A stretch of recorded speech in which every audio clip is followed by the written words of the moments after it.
Salut le bonbon, je m'appelle Flora, Fishback c'est mon nom de famille, j'ai 30 ans et je fais des chansons.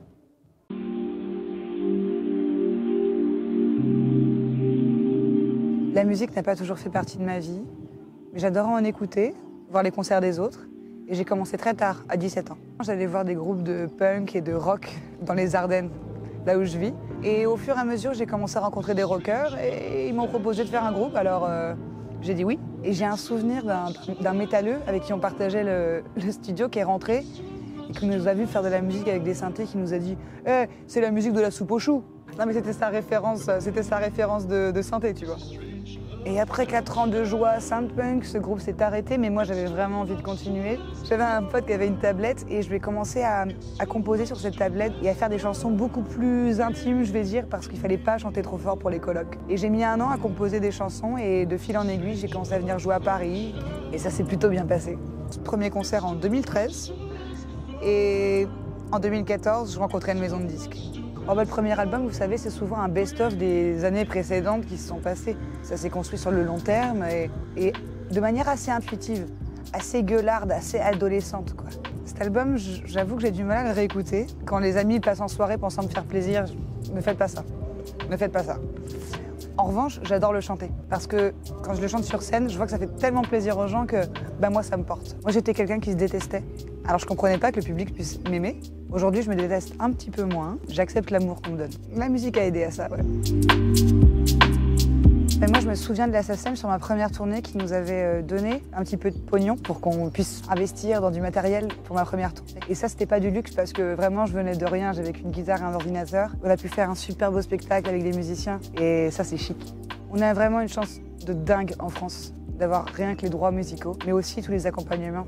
Tous mes copains qui vivent aux États-Unis ou ailleurs, ils doivent se débrouiller eux-mêmes et c'est cool de savoir qu'on a des gens sur qui se reposer et puis un droit, on a de la chance en France d'avoir ça, cet accompagnement. C'est juste, je trouve. La SACEM en 3 mots, justice, argent, futur. Ils nous permettent de nous projeter plus loin. Et on peut se dire, tiens, peut-être demain, je peux faire une pause, composer et revenir. Et ça, c'est une vraie chance qu'on a ici. Mes influences, le rock des années 80, j'adore Supertramp, j'adore Vangelis. Les musiques de films de Vangelis sont absolument incroyables. Je ne sais jamais répondre avec qui j'aimerais collaborer. Il y a tellement d'artistes merveilleux dans ce monde.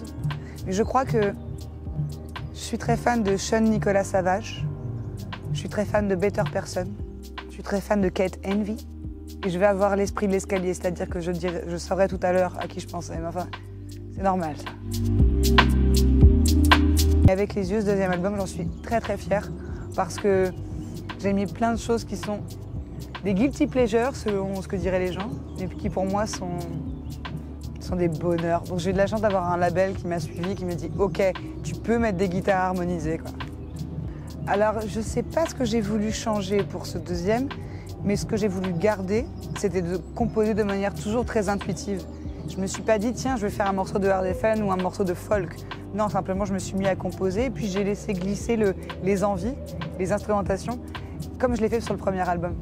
Par contre, c'est vrai que je me suis permis un tout petit peu plus de lyrisme au niveau vocal et de chœur, etc.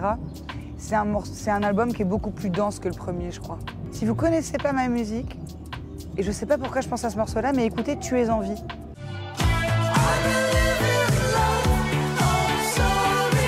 Je l'aime beaucoup. Je l'aime bien, il me fait sourire à chaque fois.